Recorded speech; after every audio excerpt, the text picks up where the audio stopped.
যে কোনো রোগের শেফায় জমজমের পানিতে একটি দোয়া সবচেয়ে কার্যকরী, এবং কি আপনার যে রোগের নিয়তে আপনি এটা খাবেন ওই রোগ থেকে শেফা হওয়ার জন্য যথেষ্ট হয়ে যাবে। দেখেন জমজমের পানি অনেক ফজিলতপূর্ণ একটা পানি। আল্লাহর হাবিব সাল্লাল্লাহু আলাইহি ওয়াসাল্লাম এই পানির অনেক বরকত বর্ণনা করেছেন, এবং কি আল্লাহর হাবিব সাল্লাল্লাহু আলাইহি ওয়াসাল্লাম বলতেন মা উজ জামজাম লিমা শুরিবালাহ, জমজমের পানি যে যে নিয়তে পান করে আল্লাহ রাব্বুল আলামিন তাকে ওটাই দান করে দেয়। আবার আল্লাহর হাবিব সাল্লাল্লাহু আলাইহি ওয়াসাল্লাম বলেছেন যে জমজমের পানি সকল রোগের আরোগ্যের জন্য কাজে লাগে, রোগের শেফা হিসেবে কাজে লাগে। আল্লাহর হাবিব সব পানি বসে খেতেন, বাট জমজম যখন আল্লাহর হাবিব খেতেন দাঁড়ায় যেতেন।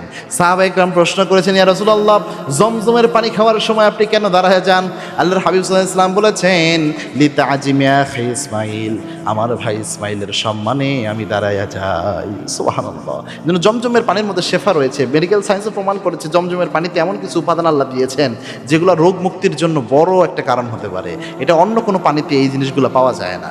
এই জন্য জমজমের পানিতে যে দোয়াটা পড়বেন রাসূল যে কোনো রোগের শেফার জন্য পড়তেন, আযহিবিল বাস রব্বান নাস আশফি আনতা শাফি লা শিফাউ ইল্লা শিফাউক শিফাআন লা ইউগাদিরু সাকামা। এই দোয়াটা আল্লাহর হাবিব সাল্লাল্লাহু আলাইহি ওয়াসাল্লাম পড়তেন। আপনি হাইসনুল মুসলিম নামে একটা অ্যাপ পাবেন, অ্যান্ড্রয়েড যাদের রয়েছে, আইফোনে সম্ভবত থাকে না।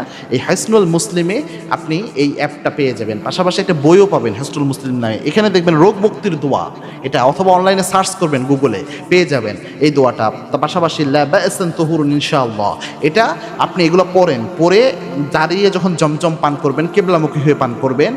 এরপরে আপনার যে রোগটা রয়েছে, যে সমস্যাটা, হয়তো সন্তানের মেধাশক্তি ভালো না বা সন্তানকে এটা নিয়তে খাওয়ান, এরপরে আপনার যে রোগ রয়েছে রোগের নিয়ত করে আপনি এটা পরে ফু দিয়ে এরপরে আপনি নিয়মিত খান, বিশ্বাসের সাথে কনফিডেন্টের সাথে খাবেন। বিশ্বাসই হচ্ছে মেন কাজ করার জন্য। আল্লাহ যখন দেখে আমার বান্দা ফুল কনফিডেন্ট আমার উপর, আল্লাহ অনেক সময় সহজেই রোগ ভালো করে দেয়। সুবহানাল্লাহি বিহামদিহি।